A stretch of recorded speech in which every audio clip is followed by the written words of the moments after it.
Toda obra de arte es hija de su tiempo, muchas veces madre de nuestros sentimientos. Así consignó Vasil Kandinsky su compromiso con el arte, ese camino al que se consagró a los 30 años, tras ejercer como abogado, economista, etnógrafo, esteta y maestro. Aquí en el Palacio de Bellas Artes tiene lugar Kandinsky, Pequeños Mundos, la primera y más importante exposición en México sobre este artista. Kandinsky fue un pintor que se encaminó hacia la abstracción, abandonando la tradición pictórica de la época para dar paso y favorecer su necesidad interior, lo que lo convirtió en uno de los pioneros más importantes del arte abstracto. En Cuenta Conmigo platicaremos con Javier de la Riva, que es el curador de esta exposición, y también los espero para que escuchen a nuestros colaboradores en Novedad de la Patria. Kandinsky, Pequeños Mundos, se compone de casi 60 obras, pinturas, gráfica y acuarelas que dan cuenta de las distintas etapas creativas del artista Vasil Kandinsky, considerado uno de los creadores de arte abstracto y el expresionismo. La muestra se conforma de 5 secciones que van de la influencia del arte popular en los primeros años hasta la creación de una abstracción y geometría que la identifica. Kandinsky, Pequeños Mundos es una exposición que ha sido posible por la colaboración de 7 museos y centros internacionales como el Met y Guggenheim de Nueva York, el Centro Pompidou de Francia, el Goethe Institute y el ACMA de Los Ángeles, y en particular the State Tretjakov Gallery y el Pushkin State of Fine Art de Moscú, de donde provienen cerca de la mitad de las piezas. Y para acercarnos a este perfil de uno de los pintores más importantes del siglo XX, tenemos que empezar a entender cuál es la filosofía que tenía, que además plasmó en un libro. Para eso estamos aquí conversando, vamos a conversar con Javier de la Riva, curador de esta exposición. Javier, buenos días. Hola, buenos días. ¿Qué tanto es frecuente que un pintor, que un artista fije, digamos, en texto su propuesta estética? Digamos que digamos que es común, no es la norma. Hay varios artistas que han escrito, y sobre todo en el siglo XX, principios del siglo XX, se volvería una constante, ¿no? Pero es de los primeros en que lo hace así, ¿no? No, desde antes ya había artistas que escribían. Monet, por ejemplo, tiene escritos, varios tienen escritos. Lo que diferencia un poco quizá es que Kandinsky hace textos igual y más extendidos y por ende pues más profundos, ¿no? Ok. ¿Quiere fijar algunas cosas? ¿Su idea del color, su idea de la música? Sí, bueno, de lo espiritual en el arte, justo lo que está tratando de justificar o hablar primero es de la importancia espiritual de las artes y por ende su carácter expresivo, y justo tomando en cuenta el momento en el que histórico en el que él se encuentra, en donde las doctrinas e ideas racionalistas ocupan como la mayor parte del arte. Lo que él intenta es liberar al arte de la racionalidad para cumplir su objetivo primigenio, como él lo ve, que es lo espiritual, y de ahí agarrará ideas de la música para justificar el arte abstracto, ¿no? Él fue músico también. Sí, como aficionado fue músico, aprendió desde pequeño a tocar el piano y el cello.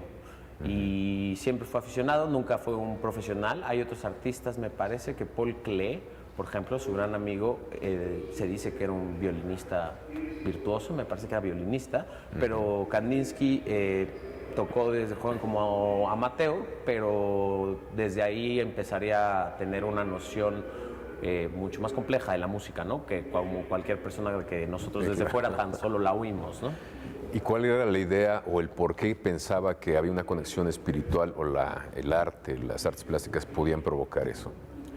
Pues pensemos que para el momento histórico el romanticismo ya traía estas ideas poco antes. El romanticismo ya estaba tratando de romper el paradigma de representar o de comunicar una idea, sino que lo que más importaba era que se viera la emoción del artista, ¿no? Y por ejemplo Richard Wagner ya tenía ideas del arte total, ¿no? Empezó a hablar las ideas del arte total, que la idea de arte total era una síntesis de las artes, ¿no? Unir en un total la música y, por ejemplo, la música y las artes plásticas. Y bueno, Kandinsky en ese sentido retomaría estas ideas de Wagner y empezaría aprovecharía la música para hablar de cómo el arte, para hablar del espíritu, uno no necesita de la representación de la realidad. Entonces, por eso pasó del arte figurativo a este tipo de propuestas estéticas. La ventaja que Kandinsky haya escrito mucho es que siempre tenemos su versión, ¿no? Kandinsky empezó a llegar al arte abstracto, digamos, por la liberación del color, en donde justo empieza a usar, como desde el expresionismo alemán, como con principios expresionistas alemanes, empieza a hacer pinturas donde ya, aunque usa elementos representativos, ya no le da un tratamiento realista, sino le da un tratamiento expresionista, en donde el color importa más. Y esto será llevado hasta las últimas consecuencias, hasta que arribará a la abstracción. Es uno de los padres del arte abstracto. Lo importante de Kandinsky es que pudo teorizar y defender desde el terreno teórico y filosófico la pertinencia de este arte, ¿no? ¿Y en qué sentido o cómo montaste esta exposición que es espléndida? Pues un poco la idea de esta exposición era mostrarle al público la diversidad artística que tuvo Kandinsky, ¿no? Pues porque si bien desde el principio sabíamos que esta exposición sería una exposición muy exitosa en cuanto a número de públicos. ¿Pero por qué? México, pues porque en México creo que es muy reconocido, es uno de los artistas más famosos a nivel mundial, y en México me parece que mucha gente pues, es aficionada a Kandinsky.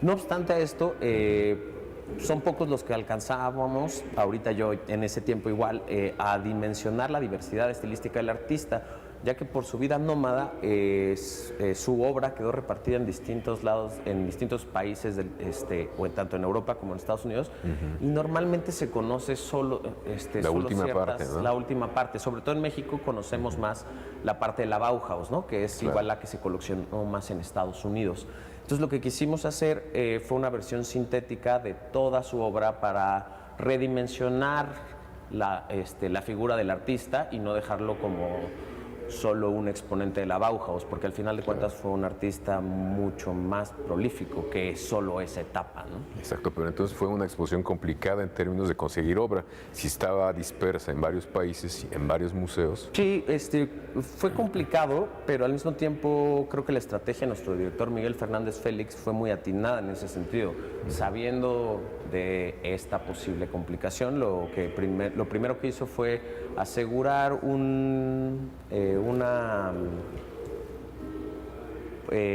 asegurar como un socio, un aliado institucional para hacer esta exposición, que fue la Galería Tetrakov en Rusia, que es donde ya la exposición, digamos que está el esqueleto de la exposición, y ya a partir de ahí pues fue mucho más fácil, viendo con lo que teníamos de ahí, ir seleccionando obras de otras colecciones que nos permitieran mostrar esta mirada panorámica, ¿no?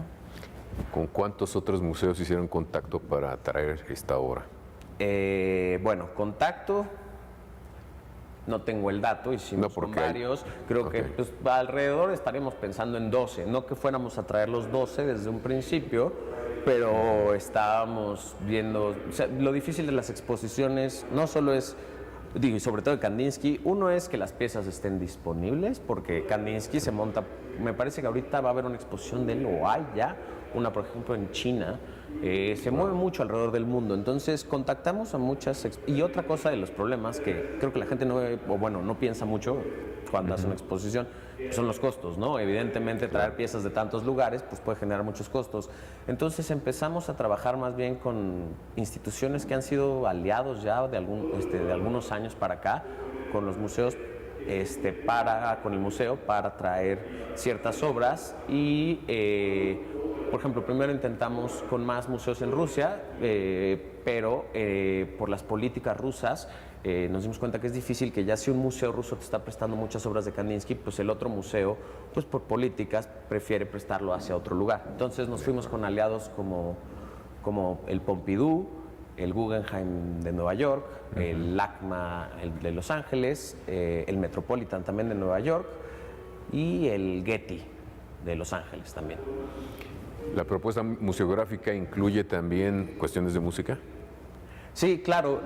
Kandinsky, como comentábamos hace un rato, bueno, en lo espiritual, en el arte, hablará mucho de música, pero no solo es que hable mucho de música. Kandinsky estuvo muy cercano a la música y durante toda su vida. En los primeros años, por ejemplo, de su carrera artística, se relacionaría mucho con Arnold Schoenberg, ¿no?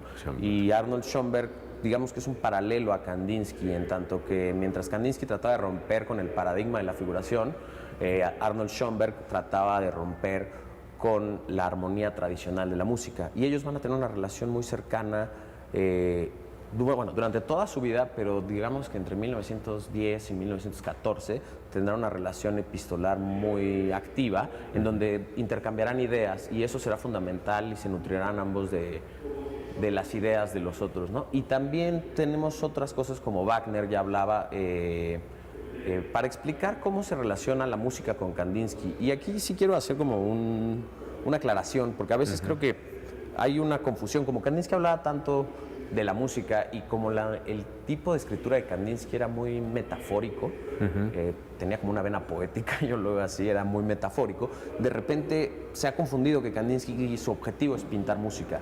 Y él lo dice en algún escrito que así dice: me han malentendido, yo no quiero pintar música, simplemente trato de aprender de la música, qué se puede aprender de la música para aplicarlo en las artes, pero no es pintar música, ¿no? Pero de todos modos, o sea, Kandinsky, por ejemplo, en uno de los libros que tenemos en la exposición, que es el Almanaque del Jinete Azul, Kandinsky publica en él una especie de experimento escénico que se llama El color amarillo. Y es una especie de experimentación escénica abstracta que nunca puede llevar a cabo porque llega la Primera Guerra Mundial y se cortan todos los planes. Pero también, por ejemplo, más adelante podría hacer el único espectáculo escénico que Kandinsky pudo hacer con música fue con una pieza de Modest Mussorgsky, un músico ruso también, de su obra Cuadros para una exposición. Kandinsky es una... Hay un diálogo ahí, sí, ahí sí hay un diálogo. Sí, bueno, hay lo que pasa es que Modest Mussorgsky hace esta pieza cuando va a haber una exposición de su amigo el arquitecto Victor Hartmann, que de hecho conoció a Kandinsky, en donde ve varios cuadros de una exposición, como ve varios cuadros, y se inspira en ellos para hacer toda una pieza musical, ¿no? De la figuración de estos cuadros, Mussorgsky la convierte en música. Y Kandinsky lo que va a hacer más adelante es agarrar esta música y la lleva a la plástica. Y llevarla a un espectáculo escénico plástico y abstracto, ¿no? ¿Esta escenografía, digamos, está inspirada en eso o cómo surgió la idea? No, esta es son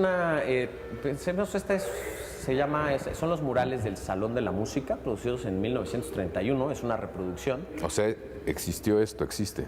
No, existió y se destruyó porque fue a partir de una invitación de Mies van der Rohe, el arquitecto, y entonces director de la Bauhaus, donde Kandinsky daba clases, claro, para una feria de arquitectura en Berlín. El mural se destruyó, pues porque, no tengo el dato por qué se destruyó, pero me parece que es por una lógica típica de las bienales de arquitectura, ¿no? Son cosas desechables, pero este mural es muy característico no solo de la época de Kandinsky en la Bauhaus, sino de las intenciones de la Bauhaus misma, ¿no?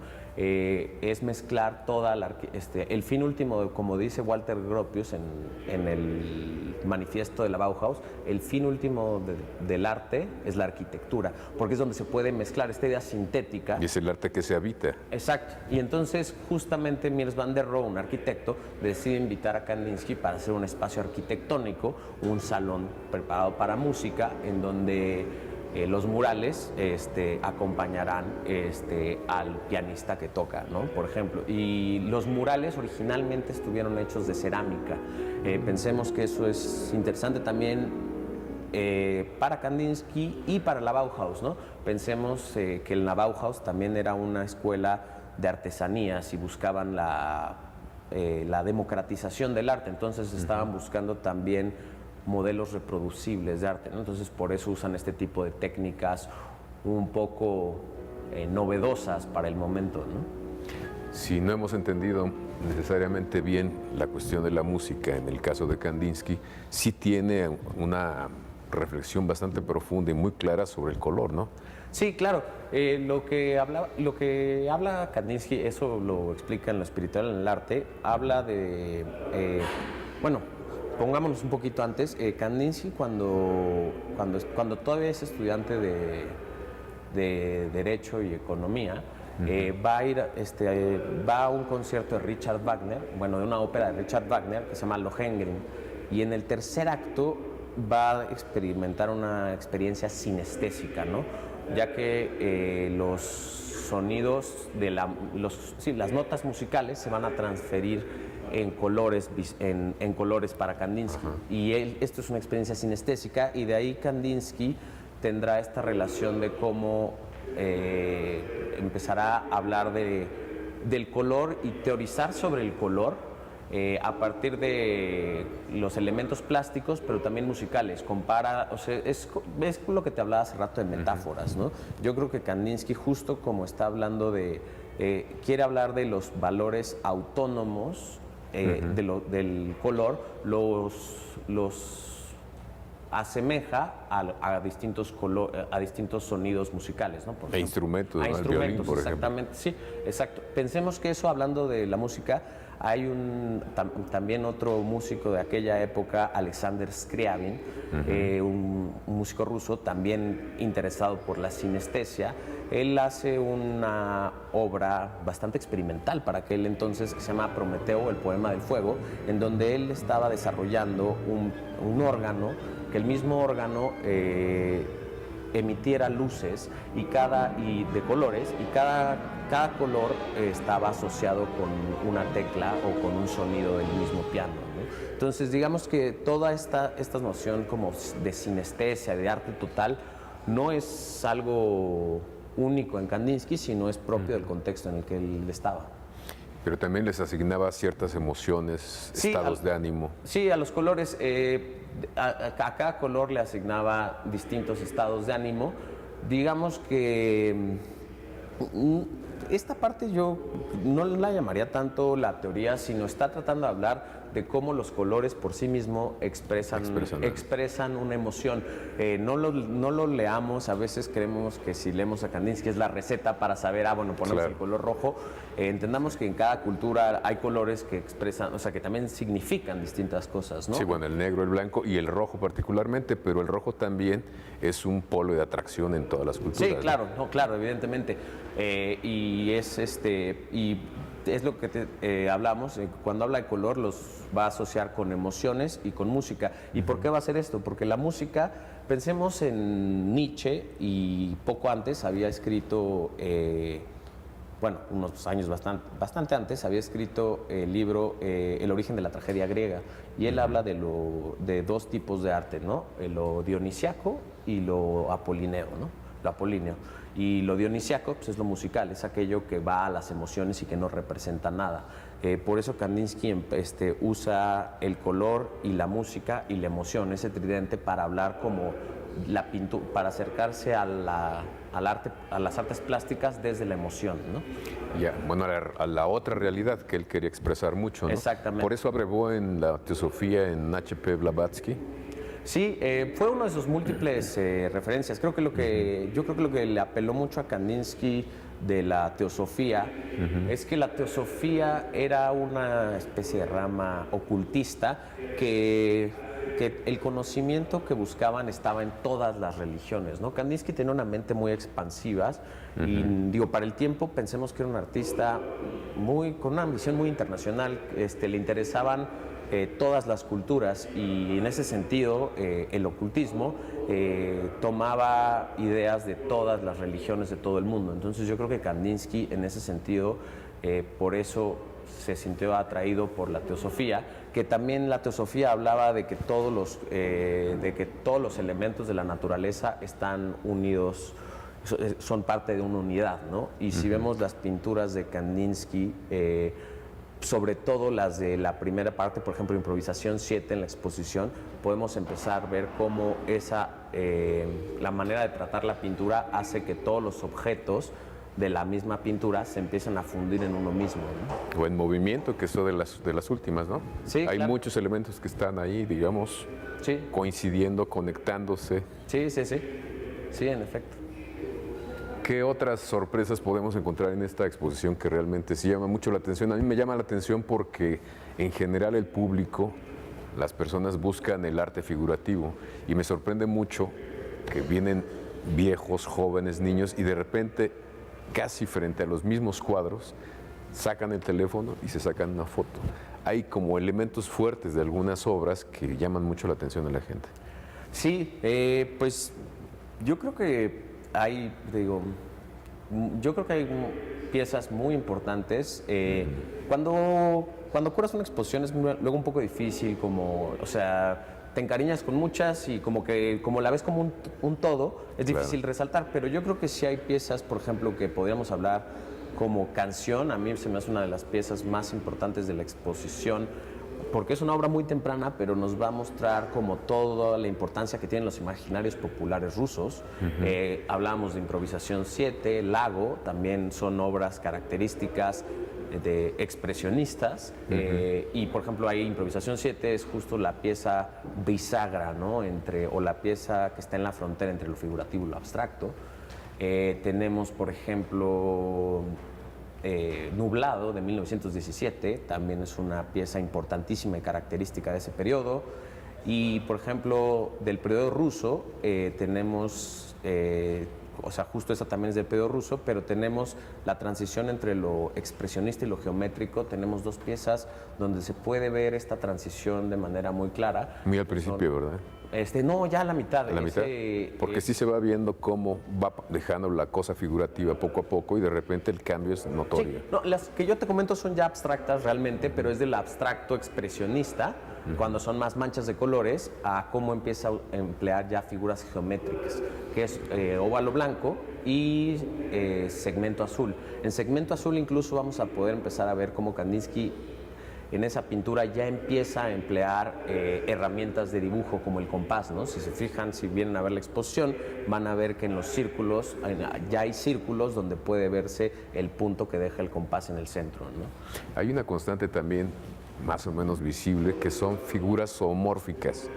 ¿Por qué es mantener ese guiño, digamos, al mundo figurativo? Porque Kandinsky no trataba, aquí creo que hay una dificultad cuando hablamos de arte abstracto. Creo que cuando hablamos de arte abstracto es un término muy general para hablar de un gran número de manifestaciones que luego tienen naturalezas distintas. De hecho, se ha discutido, por ejemplo, del término arte no objetivo, por ejemplo, que ese sí, o sea, por ejemplo, el cuadrado de Malevich, la pintura de Malevich de cuadrado negro sobre blanco, esa no tiene ninguna relación con la realidad. Y Kandinsky siempre tiene una relación con la realidad. Kandinsky abstrae, como su nombre lo dice la palabra, pues Kandinsky abstrae de la realidad. Entonces siempre va a tener guiños. ¿Por qué va a tener guiños? Pues hay muchas teorías o muchas especulaciones al respecto. Una de ellas que dice uno de nuestros escritores y de los principales especialistas de Kandinsky, Peter Bergo, en el catálogo, es que Kandinsky empleaba estos símbolos porque eran todavía como conocidos para la época. Y recordemos que en lo espiritual, en el arte, Kandinsky dice que si bien él ya quiere hacer arte abstracto, el público en general todavía no está preparado para ello. Entonces es de alguna manera como acercarlo y todavía darle datos reconocibles dentro de su obra, ¿no? Pues algo más que nos quieras compartir para aprovechar mejor esta exposición. Pues nada, que los vengan a ver, que la vengan a ver, se van a llevar una buena experiencia. Es una exposición pequeña, pero creo que logra muy bien mostrar la diversidad de Kandinsky y van a conocer, para los que no lo conocen, van a conocer a un gran artista, y para los que lo conocen, van a conocer facetas que probablemente no conozcan. Javier de la Riva, gracias. No, a ti. Y seguimos aquí.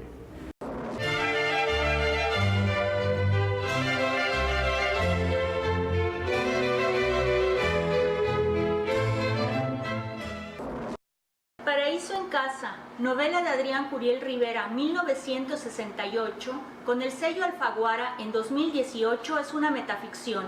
narra la historia del ingeniero Regino Félix, quien después de un asalto en la Ciudad de México decide mudarse con su familia a Mérida, Yucatán, la tierra prometida.